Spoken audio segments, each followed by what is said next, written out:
Hallo. Hallo. Welcome to Filmexplorer. Filmexplorer. Podcast. Series. Fabrica.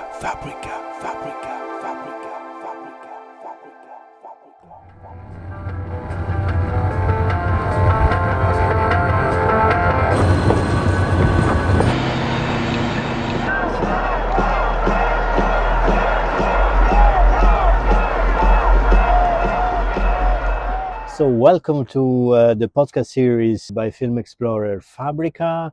We are here at Visions du Réel Nyon, following the festival, and it's a pleasure today to meet Keren Kraizer, the filmmaker of the film Fracture, that's screened here for the world premiere. Keren, your film approach the theme of being in Israel today to cope with this country, the country where you come from, but also the country from which we went away, and you lived in Europe for several times. You explain all of this in the film. We are not going back to this, but when you decided to make of this experience of coming back, the fact of having a personal approach at the same time coping with history in a way, was it a moment where you say, okay, probably I should put in question the personal approach, or should give more information, or not? It's the good things to do to be so personal. So how was for you the process to finally get this form? It's a good question. It was something in discussion all the time. The question of how much context does a person needs to be given in order to fill the gaps or to understand fully the complexity of what I'm trying to show, or the experience itself. And it was very hard because this is a question that has shifted over time, because over time, Israel-Palestine, the question of belonging to this land had exploded. Like during the time I did the film, it started from something that was extremely personal, like really me in front of myself, my question of, I miss my parents, I miss my language, I see processes in my home that are shifting to the worst, but at the same time I see some hope in the form of the big protest in 2023. And it was really me in front of myself trying to figure out, how do I relate to this homesickness I had while being very sick every time I go back. And over the time, what started as so personal became really like a universal question almost. One of the biggest public, I wouldn't call it conflict, but issues, let's say. And so I started by something that had much more context in it and needed to reduce quite a lot over the time, until I arrived to the form that kind of combines both the personal and the very political, hoping that this will still resonate with people who will see it in, I don't know, hopefully 20 years and will not know anything about, this specific border in the occupied territory and this specific protest that happened. So trying to speak about resistance to fascism as a bigger concept. Sometimes filmmakers that decide to speak about themselves, to do personal documentaries, just opt for voiceover. And in your case, you are also a dancer. You decide to put yourself, your body, in front of the camera too. So this decision of speaking about your own body in a way, and not just about facts and your thoughts, for me something striking, but was also a question for you hesitate probably. Yeah, I hesitated a lot. I didn't want this to be a film about me, but about my questions and about my embodied experience, trying to share the lived experience of contradictions. Also, that was something that was very delicately thought of. I only performed to the camera very few times in images that are a bit more like metaphors, and the rest of the time when I'm in front of the camera, it's really within a situation. It's really because I can't be next to the camera all the time while I'm living my life with the people around me. And this great Israeli filmmaker David Perlov, he made diaries, and he had this question like, do you film the soup or do you eat the soup? And so that was constantly in my mind. And also there with editing, we needed to find the right balance between all of it. But my body is the main character in which you feel all emotions throughout the film. So in the film, you speak, through the character of your friend about red lines. It's about these limits. was for you also the question of the body, because you, in a way, you transcended your own suffering through art as a dancer before in Europe. It was a sort of red line not to use your body as an art in order to speak about the situations, to be open to what happens and to the relationship with the other, instead of just using your body to express all of this. I think I understood your question. Being a dancer in Europe while my home burns on all directions felt like a red line, definitely. It felt that the dissonances was too far. I really had the urge to use it in ways that are actual to what's happening, because there is a limit to how much performances you can do in Europe about decolonizations, about genocides in other places, and not be there and utilize your body in a way that is actually pragmatically supportive of solidarity. And that's part of the reason, like in Europe, the knowledge I had was very academic. And so I felt like I needed to put my body there. Since then, the red line is very, it's slippery, right? Because the worse things gets, the worse the ethnic cleansing gets, the worse, like the more dehumanization we enforce on Palestinians, the more also we need to stay, and we need the people who will put their body on the line. So I always, daily, I question myself, what is my red line? Is it first settlements in Gaza? Is it, before it was like, is it the invasion to Gaza City? And every time I stay, and that is a choice, daily choice.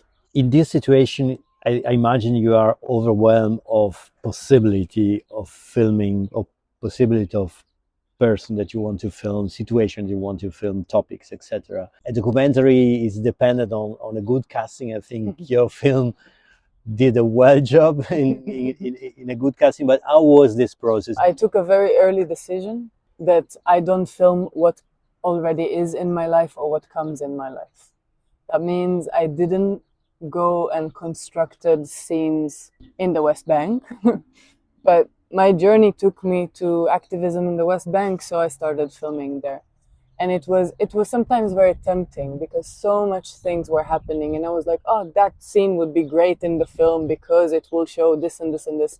I could have gone to Gaza border. There is so much in the land to show and to expose and to bring voice to. It was my restriction, really, to film what's around me, what moves me, how people moves around me, what moves them, and to stick to the subjective experience, not try to fetch it in and construct something that is unreal. About the topic of homesickness, you thematize it, you speak about the fact of coming back to Europe or to cope with the situation, to remain, the question of remaining. Of course, it's bound to the people that you, and also the affection and the relationship you have there.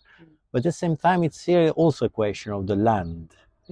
And that's a bit curious because in a way it's something there, but it's also the cause of a lot of problems. How after knowing and after experiencing all of these struggle and these problems, one can still feel this need, this physical need of land. That the land is a sort of source of homesickness and not just people. So the fact of being there, how do you feel after having really experienced, I will say to the bottom, yes, all the problems that are created by this? I mean, it's a toxic relationship.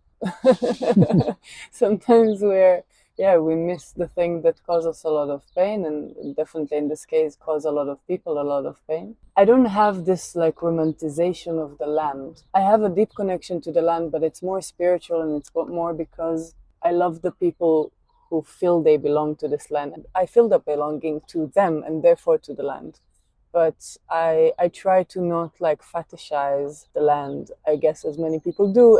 It's also around religion, and it's around the people you lost there, the blood that is soaked in that land. Like the connections are extremely deep because they're connections built on trauma. Of course, they're also built on stories and cultural and language. And I don't deny the Jewish history in that land, and I don't deny the Palestinian story and history in that land. But for me, that's not like the main thing that keeps me there. But I do respect it. That's it. This film is a urgent film. I think in every situation is an urgent film for Israel, in Palestine, is an urgent film here in Europe. How is for you now that the film is out, is there, and the festival career start to be out?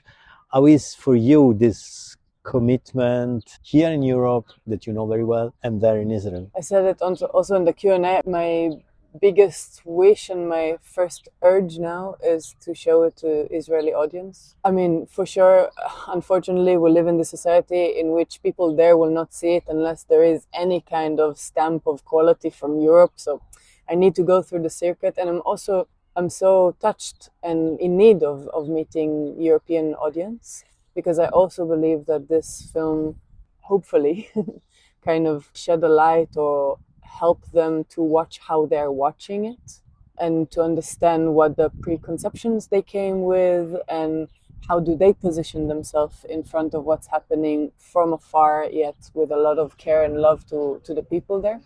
So this is a super important audience for me, yet the root cause of the problem is elsewhere. And I hope that the film can reach Israeli audience. I hope we will find some kind of distributor or sales there, because the amount of work we need to do in Israeli society is enormous. And I think art is one of the only places that can still hold space for nuanced discussion. And even if the audience in Israel is very small for it, I really believe in art as a catalyst for that. And nuance, I think, it's a sort of keyword, very important one, because I think militantism and activism needs nuance. Yeah. And that's why I think also the personal approach of your film can be even stronger than ideological, I would say, because you can be heard. Yeah. You can be heard. Yeah. The scene that I found very effective, it's when your grandmother speaks. Mm. Because she even say that she don't want to do politics, but actually she says something very basic. Yes. And in this folly, somehow we need to come back to very basic human dignity. Yes. Exactly. Can I say something about that, about the nuances? Because I think in the discourse in Europe, people were mad, and rightly so, about the use of the word complexity that was taken to be some kind of a washer for all the actual facts and horrors that are happening. So in a way, what's happening is not complex. We need to come back to basics like protection of human rights, like international law, if we still believe in that, like those kind of fundamental things, universal things, let's say, and not wash it with like, oh, it's complex, therefore we don't speak about it. No, it's complex, therefore we have to speak about it, and we have to be nuanced about it. Because the world is not black and white, but there is still a lot of evilness and suffering in it. So yeah, not using nuances in order to wash the complexity away. Great. Thank you very much, Keren. Thank you. Thank you so much. התאהבתי באדם שהעיר זורמת דרכו. שיר, יש לך קווים אדומים בהקשר של לחיות פה. כן. שאני לא אוכל לדבר כמו שאני רוצה לדבר.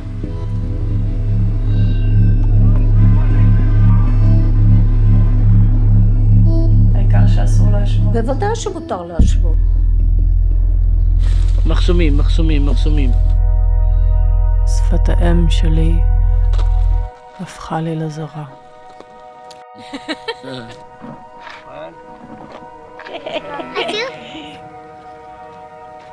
חביבתי,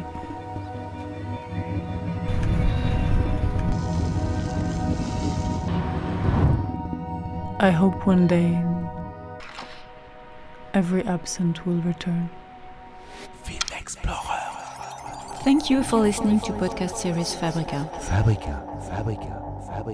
Stay tuned on Filmexplorer.